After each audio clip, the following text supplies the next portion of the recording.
We're taking a live look now at Flamingo and Koval at a spot made infamous by one of the valley's highest profile killings that has gone unsolved for decades.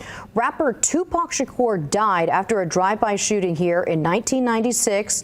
Now, nearly 3 decades later, a suspect is finally in jail. So when I was a kid, maybe 9 years old or something like that, I remember coming across a family member and they were, grieving heavily. And I was like, wow, what's going on? And they were saying that Tupac had died, like he got shot and he was killed. And, for me, being 9 years old, I'm thinking about Power Rangers and Mortal Kombat movie and stuff like that. I don't even know who that is, right? And it wasn't until I got older and I started to get into hip hop, I was listening to music. Then I learned about Tupac and started just really diving into his music and who he was and what he stood for at different points in time. I was like, yo, he was kind of that dude. He had a lot to say, had a major impact on the industry, generations. He had plenty of imitators, of course, people that were basically rapping just like him, so on and so forth. So it's like I then later on in life understood why his death was so heavy for a lot of people. So after his death, me and many other people were thinking, oh, okay, well, his murder will never be solved. It might have been the government, or who knows, or, maybe the police just weren't that interested in actually solving that particular crime, right? Because it was Tupac.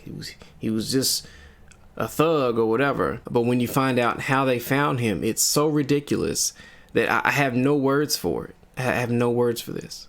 Back in July and was arrested on Friday after these pictures, videos, and interviews were presented to a grand jury. The grand jury finding there was enough evidence to try him for the 1996 drive-by killing. He is also accused of plotting the murder. The moment it was announced that Tupac passed away, what was your reaction and what was Orlando's reaction? We ain't gonna let him see us sweat, you know what I'm saying? Let's giving away this, you know what I'm saying? This is like telling on ourselves. Investigators say Davis confessed to his involvement in the case, giving full details of how he and co-conspirators killed the late rapper. But that interview was in exchange for information, and Davis was given immunity. What he later revealed in documentaries and podcasts was not part of the original deal with police, and now prosecutors are using his own words against him.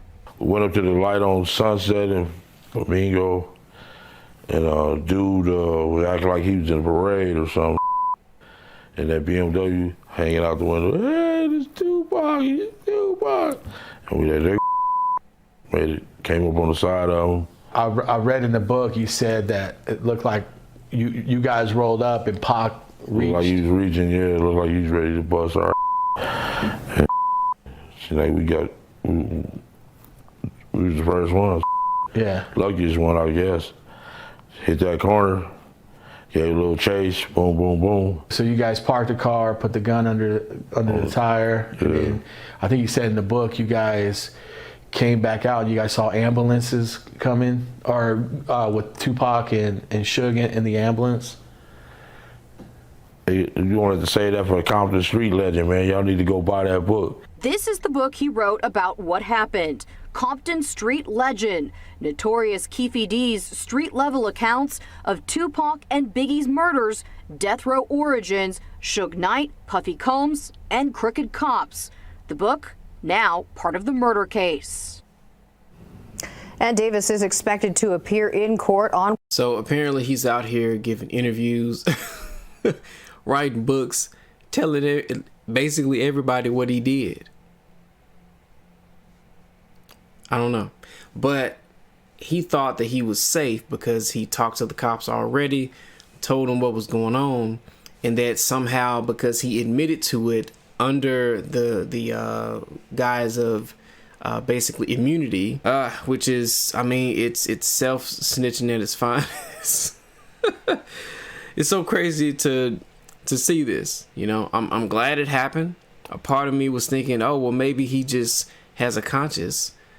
But the fact that he's selling a book, maybe he's just trying to get paid. I don't know.